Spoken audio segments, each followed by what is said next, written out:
أعوذ بالله من الشيطان الرجيم. بسم الله الرحمن الرحيم. الحمد لله رب العالمين، والصلاة والسلام على أشرف الأنبياء سيدنا وحبيبنا المصطفى محمد وعلى آله وأصحابه أجمعين. أما بعد، رب اشرح لي صدري ويسر لي أمري واحلل عقدة من لساني يفقه قولي. السلام عليكم ورحمة الله وبركاته.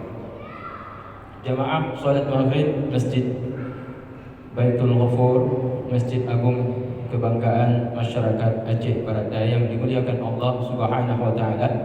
Baiklah, kita ikuti kajian rutin kita, yaitu setiap malam Jumat, kajian fikih Muqaranatul Madzahib, yaitu fikih perbandingan mazhab.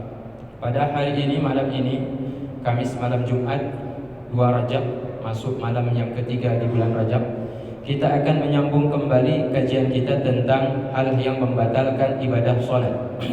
Bismillahirrahmanirrahim.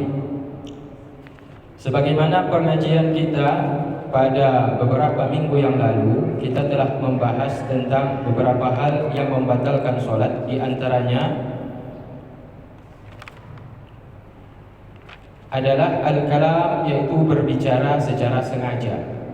Berbicara secara sengaja minimal dengan mengucapkan 2 kata. Dengan mengucapkan 2 kata yang memberikan faham, maka 2 kata yang keluar tanpa disengaja maupun sengaja, hal itu membatalkan, yaitu sholat. Kemudian kita kembali lagi rujuk kepada pengkajian kita yang di belakang.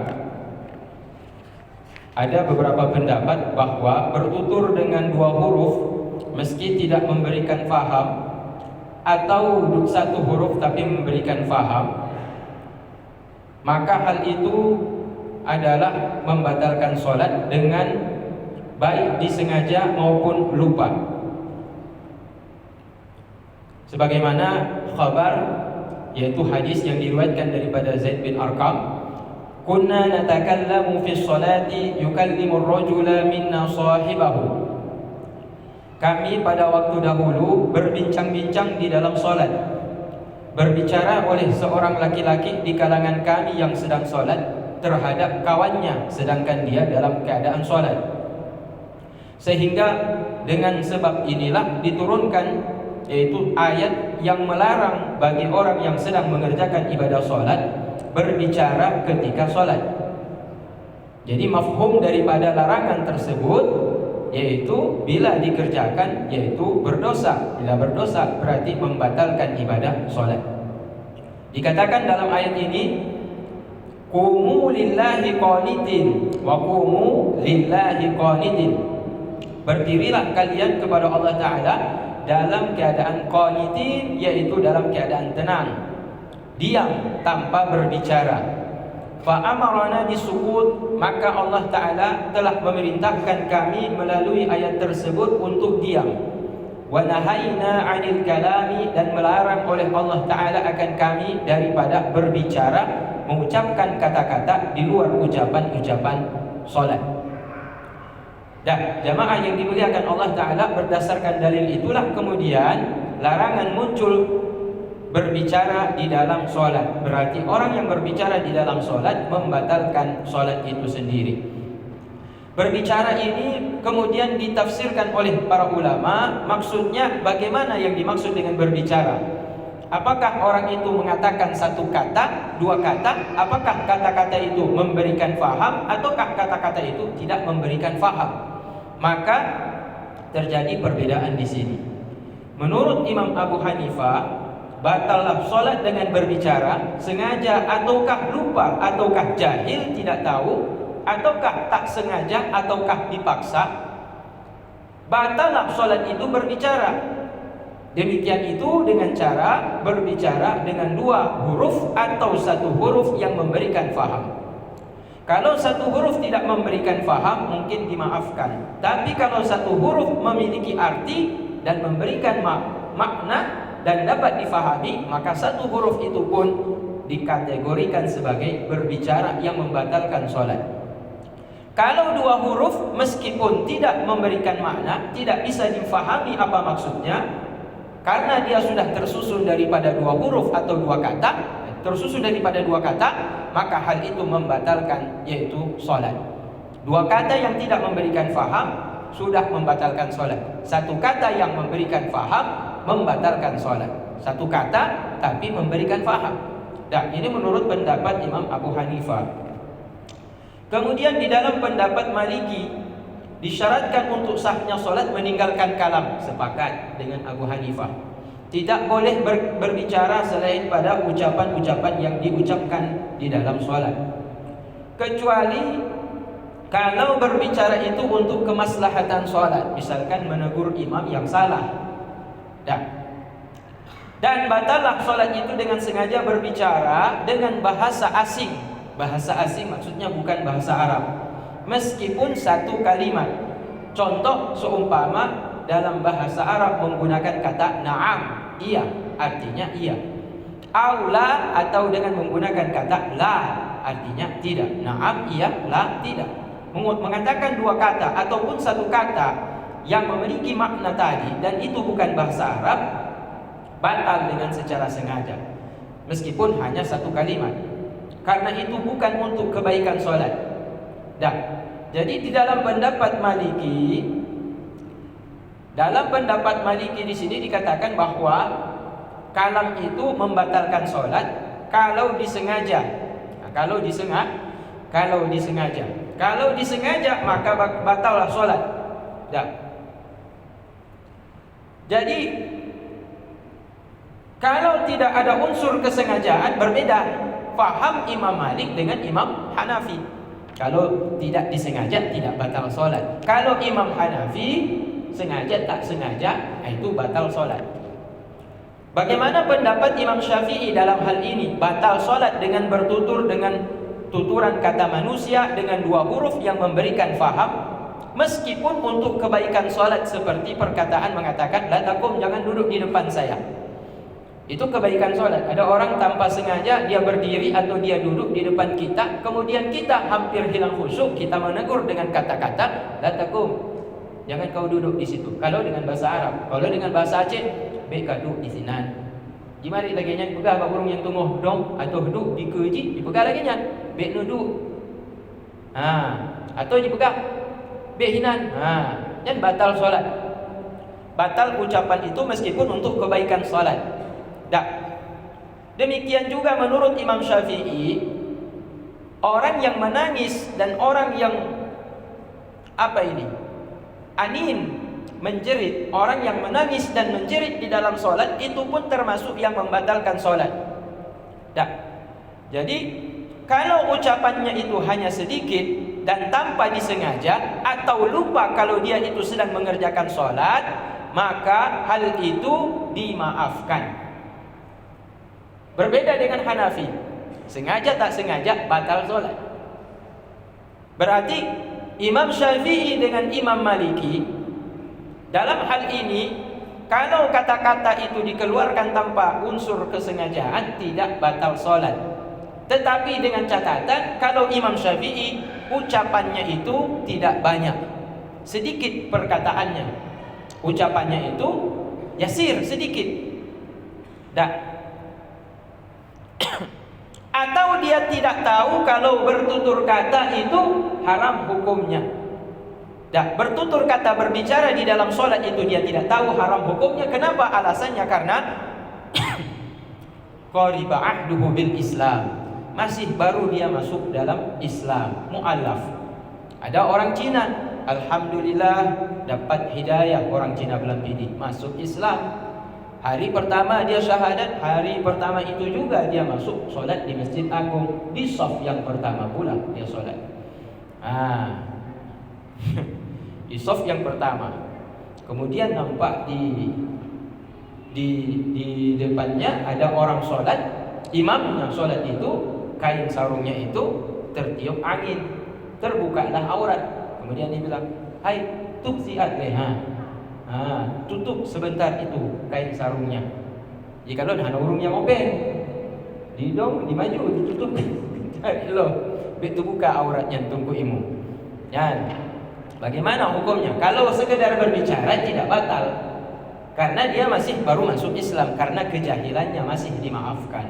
Tapi kalau seandainya sudah sampai bergerak, nah itu sudah masuk di dalam hal yang membatalkan sholat. Nah, jadi berbedanya Imam Syafi'i dengan Imam Malik gurunya dalam perkara ini.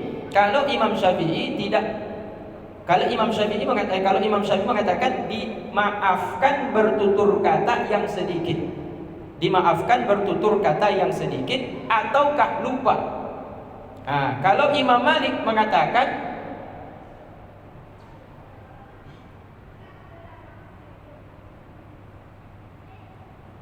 sama. Imam Syafi'i dan Imam Malik dalam hal ini sama. Yang berbeda Maliki dan Syafi'i yaitu dengan Imam Hanafi. Jadi Maliki dan Syafi'i sama. Tidak ada perbedaan antara Maliki dan Syafi'i. Yang berbeda hanyalah Imam Hanafi. Apa perbedaannya? Kalau Hanafi mengatakan sengaja tak sengaja kalau berbicara batal.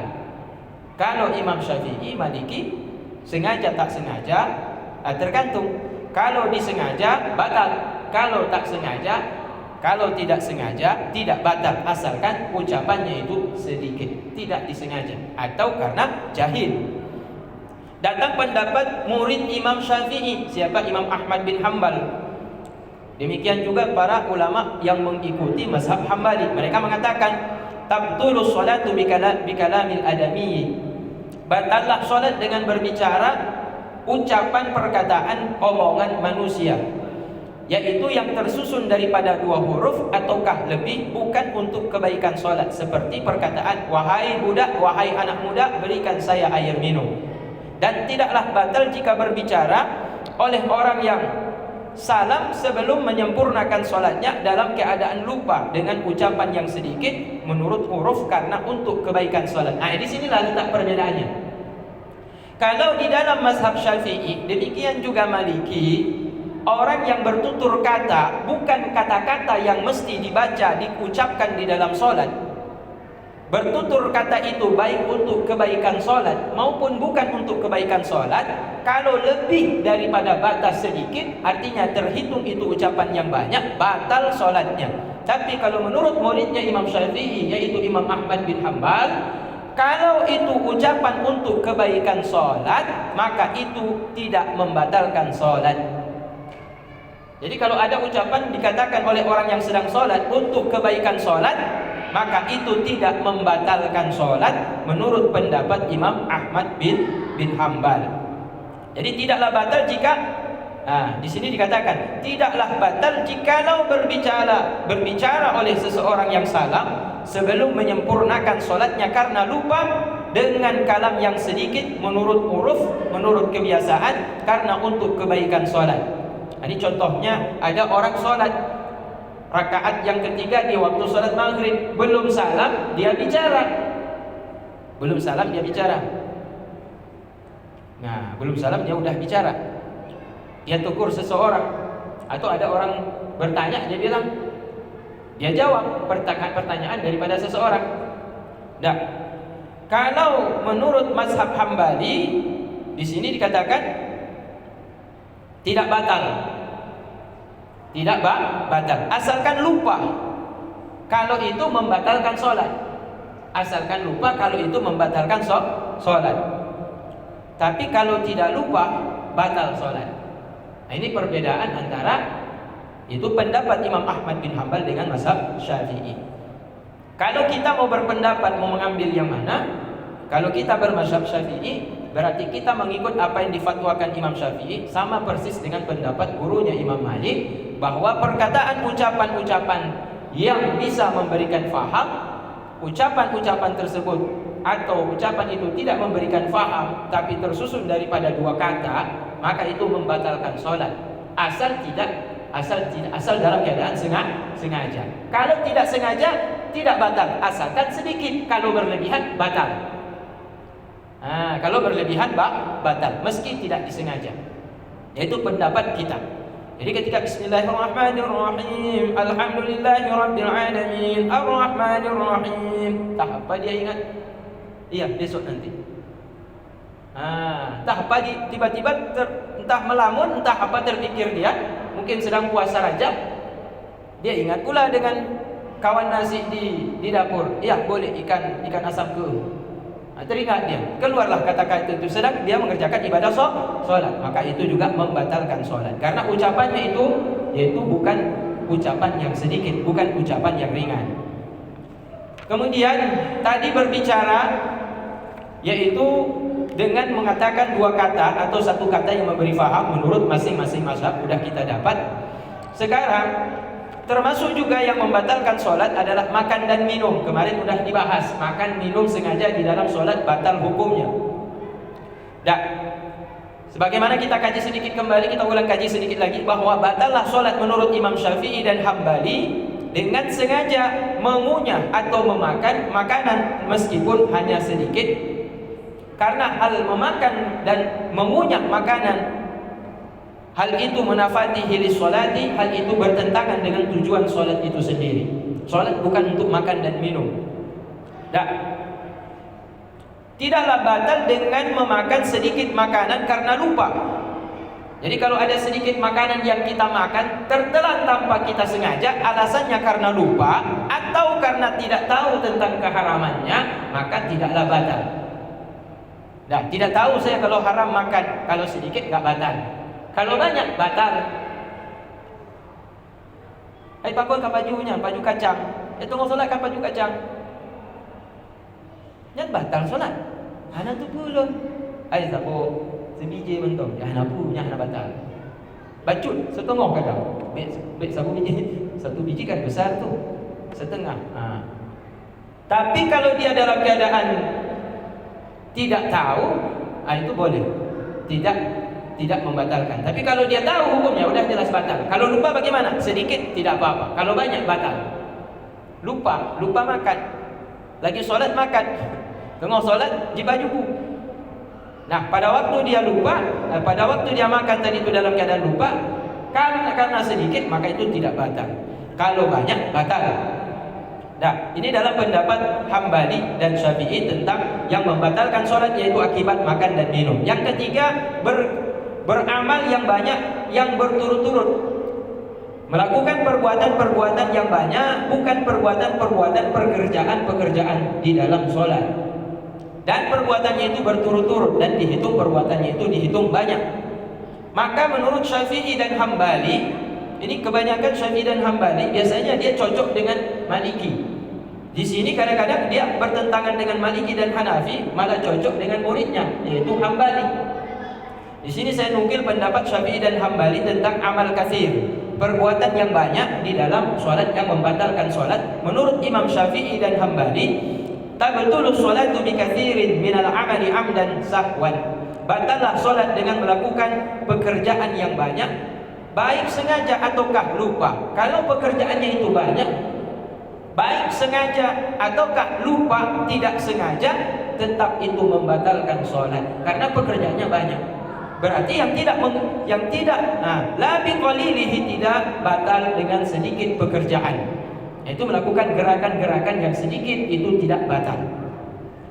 Bagaimana kita mengenal pekerjaan itu sedikit atau banyak? Menurut tergantung kepada uruf, kebiasaan, menurut pandangan di kampung tersebut, dalam masyarakat tersebut. Kemudian jamaah yang dimuliakan Allah Subhanahu wa taala, saya sedikit nukil dari pendapat Imam Syafi'i. Beliau mengatakan tentang amal katsir, perbuatan yang banyak yang membatalkan solat di sini.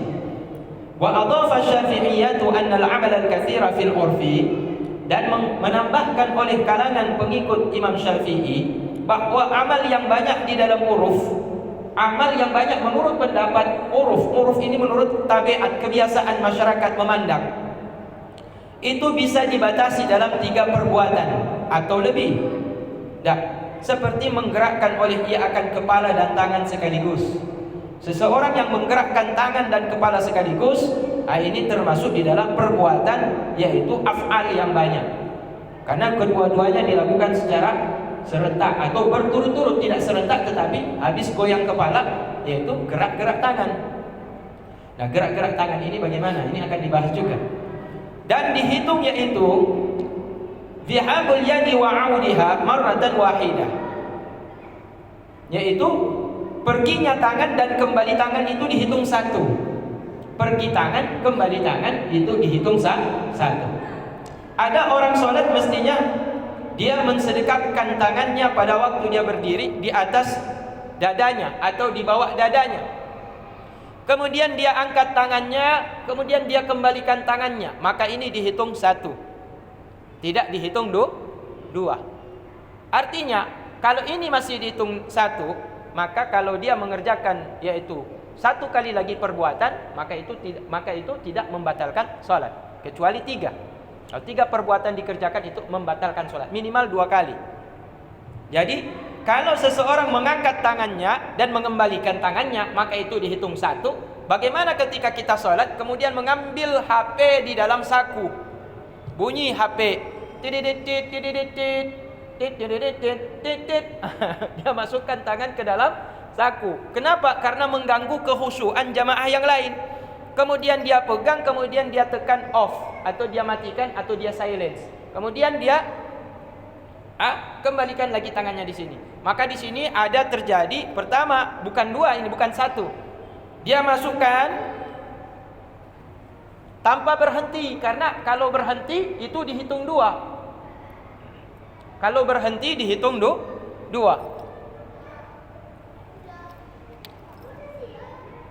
Ini udah berhenti ini.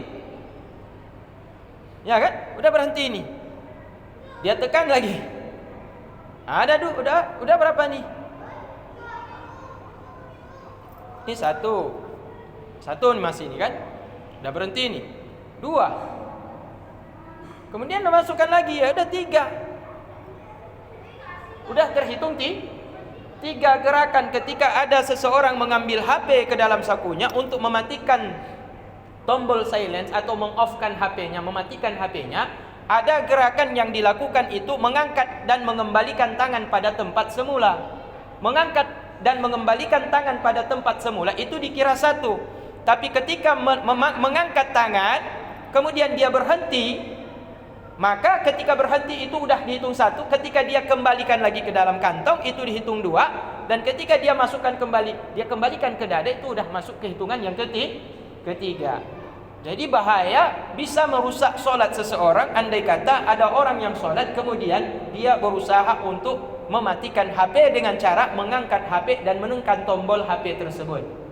Kecuali kalau dia meletakkan tangannya di saku kemudian dia menekan, itu dihitung 1. Kemudian dia kembalikan lagi ke dada, itu dihitung 2. Maksudnya dia rasa-rasa, di sini mungkin posisi tombol off-nya dia udah tahu karena sering HP itu dia pakai, dia tahu posisi di mana menekan tombol off. Jadi dia letakkan tangannya di sini, dia tekan saja begini kemudian kembali. Itu dihitung 2, belum masuk ke ketiga. Berarti tidak batal sholat.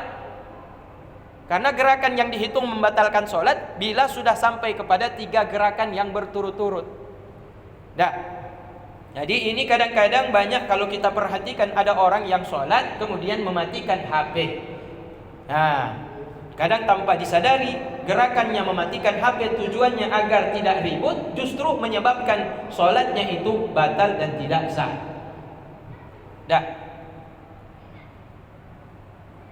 Demikian juga adalah mengangkat kaki. Ada orang yang sholat gatal kakinya, kemudian diangkatlah kakinya. Apakah dia kembali pada tempatnya yang awal atau dia pindahkan pada posisi yang lain? Demikian juga mengangkat kaki. Mengangkat kaki dan kemudian meletakkan kembali kaki itu dihitung 1. Apakah kaki itu pada posisi yang pertama atau dikembalikan pada posisi yang lain? Misalkan ini 2 kaki, diangkatnya seperti ini karena gatal, kemudian diturunkan bukan posisi sini tapi dilebarkan sedikit. Berarti bukan pada posisi awal. Maka hal itu dihitung 1. Itu dihitung 1. Itu ingat tuh 1, jangan lagi bikin 2. Kalau 2 lagi batal sholat. Amma zihabuha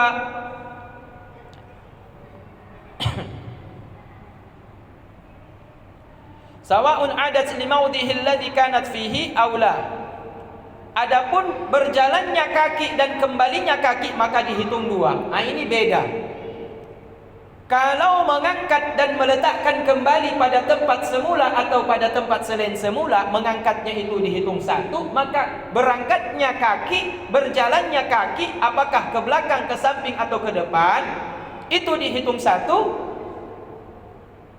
dan kembalinya kaki itu dihitung 2. Jadi kalau dia pergi tadi ke depan, kemudian kaki itu mundur lagi ke belakang, maka itu dihitung 2. Atau dia pergi ke samping kanan, dia lebarkan, dia kembalikan lagi pada posisi yang semula, itu dihitung 2. Nah, ini berjalan, zihab. Jadi rofa dan zihab itu ada makna yang berbeda. Mengangkat dan berjalan itu ada dua makna. Kalau angkat ya angkat, dia nggak bergerak. Kalau berjalan ya berarti posisi tubuhnya itu berpindah. Karena kaki yang berjalan ke depan atau ke samping itu menyebabkan perpindahan anggota tubuh atau pergerakan anggota tubuh. Nah, dan suku kami telah mengetahui bahwa lompatan yang keterlaluan itu sama seperti pekerjaan yang banyak. Ada orang yang sholat, dia meloncat 1 kali. Misalkan tiba-tiba lewat ular. Sedang sholat, tiba-tiba lewat ular, melompatlah dia. Jadi lompatan itu, dengan dia melompat karena ada akibat ular yang lewat tadi itu dihitung sebagai amal yang kasih. 1 lompatan dihitung seperti amal yang banyak. Jadi kalau dikatakan amal yang banyak berarti hukumnya batal sholat. Berarti orang yang sholat kalau dia melompat batal sholatnya, meskipun yang lewat di situ ular. Demikian juga tahriku kullil badan, menggerakkan semua badan. Ada orang sholat macam olahraga.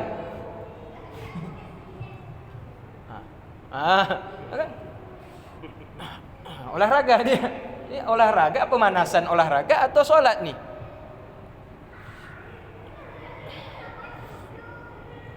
Ya. Jadi orang seperti itu maunya olahraga dulu sebelum sholat. Jangan dulu sholat. Ya, supaya lentur badannya. Demikian juga menggerakkan semua badan atau sebagian besar badannya, meski tanpa memindahkan badannya dari tempat semula, maka itu membatalkan sholat. Jadi ini adalah pendapat daripada Imam Syafi'i tentang amal pekerjaan atau perbuatan gerakan-gerakan yang dihitung banyak yang membatalkan sholat. Bapak-bapak pernah melihat ada orang sholat menggerakkan jarinya? Pernah tidak? Mungkin salah satu di bapak-bapak juga ada yang mengamalkannya. Jadi di sini apakah masuk di dalam gerakan yang banyak yang membatalkan sholat? At-tahiyatul mubarakatus shalawatut thayyibatu lillah. Assalamualaikum ayyuhan nabi wa rahmatullahi wa barakatuh. Assalamu alayna wa ala ibadillahi shalihin. Asyhadu an la ilaha illallah. Baru dia diam. Kalau belum di asyhadu an la ilaha illallah masih gini-gini dia. Ada juga yang seperti ini gerakannya. Ada juga yang gini-gini. Jadi ada gerakan, ada seperti ini, ada gini-gini. Ini yang saya perhatikan. Memang hilang sedikit khusyuk saya karena samping saya sholat di sampingnya memang. Karena saya perhatikan kadang, bapak ini mengamalkan yang mana nih? Bingung juga. Jadi saya cari di dalam kitab, amal ini dari mana? Amal ini dari mana? Di sini dikatakan, apakah itu membatalkan sholat atau tidak?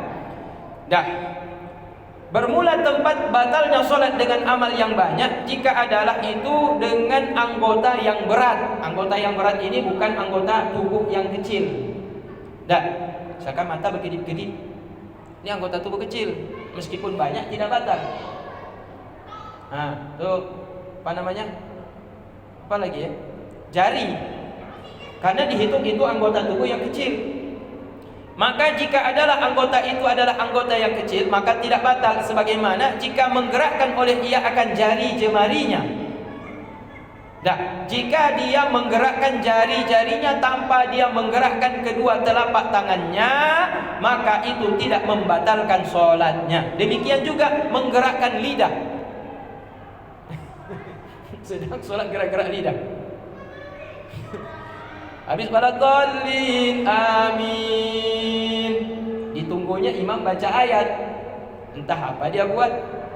Lama kali imam nih digerak-gerakkan lidah supaya jangan ngantuk. Batal tidak sholatnya? Itu tidak batal sholat karena masuk anggota yang kecil. Nah, begitu juga halnya dengan menggerakkan jari. Maka jari ketika orang sholat, meskipun di dalam mazhab Syafi'i, menggerakkan jari, kalaupun ada orang yang masuk di dalam mazhab Syafi'i, tidak disunahkan menggerakkan jari, tapi dia ikut-ikutan menggerakkan jari karena ditengoknya di samping gerak-gerak jari. Nah, digerak-gerakkan juga dia ikut jarinya. Batalkah sholatnya? Nah, ini menjadi pertanyaan. Tidak membatalkan sholatnya, asalkan telapak tangannya jangan ikut digerak. Nah, kalau dibuat-buat gerakan tangan, ini kan begini posisinya. Yang digerakkan kan cuma jari. Kalau telapak tangannya ikut juga bergerak-gerak, nah, itu batal sholat. Jadi meskipun di dalam mazhab Syafi'i, Imam Syafi'i tidak mensunnahkan menggerakkan jari pada waktu tasyahud, tapi kalau ada pengikut yang ikut kepada Imam Syafi'i ikut-ikutan menggerakkan jari, itu tidak membatalkan sholat. Kenapa? Karena itu termasuk anggota tubuh yang ringan. Jadi ini penafsiran di kalangan sebagian umat Islam ketika mereka tasyahud. Ada, kita perhatikan saudara kita yang menggerakkan jari, Bapak. Menggerakkan jari. Ada dua pendapat di kalangan imam, yang satu Hanafi, yang satu Hambali, yang menggerakkan jari itu tersebut memang ada. Tetapi di dalam menafsirkan bagaimana gerakan jari itu sendiri, apakah menggerakkan jari itu yang diisyaratkan dalam hadis yang dijadikan dalil oleh pendapat yang menggerakkan jari, baik Hanafi maupun Hambali tadi, apakah menggerakkan jari dalam hadis itu dikatakan Rasulullah menggerakkan jari pada waktu tasyahud? Pertanyaannya, menggerakkan jari itu bagaimana menggerakkan jarinya? Di sini tidak ada ittifaq, kesepakatan di kalangan mereka yang mengatakan sunnah menggerakkan jari. Sehingga ada yang menggerakkan jari seperti ini, ada yang seperti ini, ada yang seperti itu. Jadi ada yang seperti ini, ada yang sedikit saja dia. Maksudnya begini Bapak, coba perhatikan ya. Kalau menggerakkan jari naik turun, satu nih. Ada yang menggerakkan jari seperti ini nih. Dia tidak naik seperti ini, cuma ujungnya aja digerakkan. Yang puncaknya ini tetap lurus. Jadi ini pendapat di dalam pendapat kalangan ulama yang mengatakan sunnah menggerakkan jari. Dalam menggerakkan jari pun mereka terjadi perbedaan cara menggerakkan. Ya sudah, kalau yang mau amalkan silahkan amal, taklid kepada imamnya. Tapi bagi yang bagi dalam yang mengikut mazhab Syafi'i, jangan mengamalkannya. Kenapa? Tidak difahami dalam mazhab Syafi'i itu tidak termasuk sunnah. Kalaupun ada orang menggerakkan, tetap tidak batal, tapi tidak mendapatkan pahala sunnah. Nah, kemudian yang membatalkan sholat juga itu termasuk yang membatalkan sholat. Ini yang perlu lagi.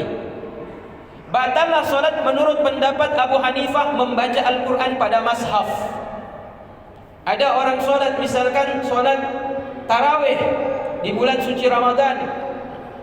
Bapak Ibu, kita udah masuk 2 Rajab, berarti kurang lebih 58 hari lagi kita masuk bulan suci Ramadan. Biasanya imam mengejar khatam Al-Quran 30 juz. Jadi dia menginginkan supaya satu malam 1 malam 1 juz. 30 malam bulan suci Ramadan khatam 30 juz. Maka pada waktu juz pertama dia hafal, juz kedua dia hafal. Jadi dia tanpa Al-Quran dia hafal. Hafal juz kedua, juz 3, juz 4, juz 5, juz 6, juz 7, juz 8. Saya juz 8 saya hafal. Juz 9 saya hafal.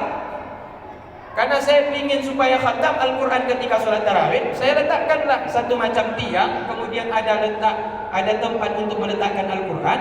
Saya letakkanlah di depan saya. Kemudian saya buka juz yang ke-9. Juz yang ke-9 saya buka. Ya, ketika saya buka juz yang ke-9, saya mulai pertama sebelum sholat, sholatul tarawih rahimakumullah, udah kita buka ini juz 9. Ya, juz 9. Jadi malam ini kita akan masuk juz ke-9, berarti hari yang ke-9. Dalam satu juz itu 30 lembar. Kan tidak mungkin berdiri satu rakaat itu 30 lembar sekaligus habis. Berarti dia menargetkan bolak-balik, yaitu satu rakaat setengah lembar, 2 rakaat sebelahnya lagi, dibolak-balik itu. Jadi harus habis. Jadi ketika berdiri, dia buka dulu. Jadi dia sholat sambil membaca itu yang ada di depan. Begitu rakaat yang kedua, bagaimana dia balik? Itu jadi pertanyaan. Begitu rakaat yang kedua, bagaimana dia balik? Itu jadi pertanyaan kan? Bagaimana dia balik? Apakah dia balikkan pakai tangan? Kalau dia balik untuk dia melihat pada lembaran yang kedua dia menggunakan tangannya, berarti dia sudah melakukan gerakan di luar gerakan salat. Nah, tapi kalau seandainya misal kalau dia pintar, dia tidak balik, tapi dia biarkan aja tanggung. Dia biarkan tanggung. Satu baris lagi paling bawah enggak dia buka. Enggak dia baca. Atau dia stop di paling dia enggak juga, enggak bisa. Pada rakaat yang kedua kan harus dia balik untuk dia baca yang di sebelahnya. Mau tidak mau harus bagaimana caranya supaya dibalik. Kalau ada orang yang membalik, berarti ada orang yang melewati dia di depan. Kalau nggak ada orang yang bantu, berarti mau tidak mau dia sendiri yang membalik. Berarti menambah lagi perbuatan di luar sholat. Nah, kembali lagi kepada perbuatan di luar sholat. Apakah ini masuk di dalam perbuatan yang membatalkan sholat? Kalau dalam mazhab Syafi'i sudah dijelaskan. Kalau dia menggerakkan tangan, kemudian dia mengembalikan pada tempat semula tanpa berhenti, dihitung 1. Tapi kalau dia menggerakkan tangan, mengangkat tangan, dia membalikkan, itu udah 2. Kemudian dia kembalikan lagi, udah 3. Itu bisa membatalkan sholat. Jadi kalau seandainya dia membalikkan lembaran yang selanjutnya, itu bisa menimbulkan 3 gerakan berturut-turut, maka batallah sholatnya si imam, batallah sholatnya si makmum. Kecuali kalau seandainya dia membaca mushaf, tetapi ketika dia membaca mushaf dia tidak membalikkan Al-Quran tersebut, dia hanya memandangnya dan dia membaca saja tanpa melakukan gerakan, yaitu tangan membalikkan Al-Quran tersebut. Nah, jadi di sini menurut pendapat Imam Syafi'i tadi tidak batal, tapi kalau seandainya gerakan itu lebih dari 3 gerakan, membalikkan kertas Al-Quran tadi, karena yang sebelahnya tidak terlihat untuk masuk rakaat yang kedua, kalau sampai 3 gerakan batal sholat. Tapi kalau tidak menggerakkan tangan, tidak batal sholat. Berarti orang yang sholat membaca Al-Quran menurut Syafi'i sah. Tetapi yang menjadi anutan kebanyakan mereka yang membaca Al-Quran, mereka tidak mengikut pendapat Syafi'i. Nah, ini kembali lagi ayat. Bapak-bapak, ibu yang dimuliakan Allah Ta'ala, ingat, ketika kita mengambil pendapat di kalangan imam yang 4, harus ada niat untuk taklid. Harus ada niat untuk taklid, ikut kepada imam tadi tersebut. Kalau tidak ikut kepada imam tersebut, ya berarti batallah salatnya. Karena dia mengamalkan sesuatu yang tidak diikuti, tidak menjadi kelaziman dia, praktek dia sehari-hari bermazhab Syafi'i. Ketika dia ingin pindah dari mazhab Syafi'i, dia tidak niat, maka tidak sah. Ya. Nah, sekarang bagaimana pendapat di luar mazhab Syafi'i? Menurut Imam Abu Hanifah atau mazhab Hambali, pendiri mazhab Hambali, membaca Al-Quran dalam keadaan sholat dengan melihat ke dalam mushaf itu batal. Nah, ini kan keras, termasuk tegas. Imam Abu Hanifah tegas mengatakan, orang yang sholat kemudian dia membaca Al-Quran langsung di dalam mushaf, batal sholatnya dengan 2 sebab. Yang pertama, dia memegang mushaf. Dia pegang mushaf itu batal. Karena mestinya tangannya itu mestinya kan di dada atau di bawah antara dada dan perut. Dengan dia pegang mushaf, batal sholat.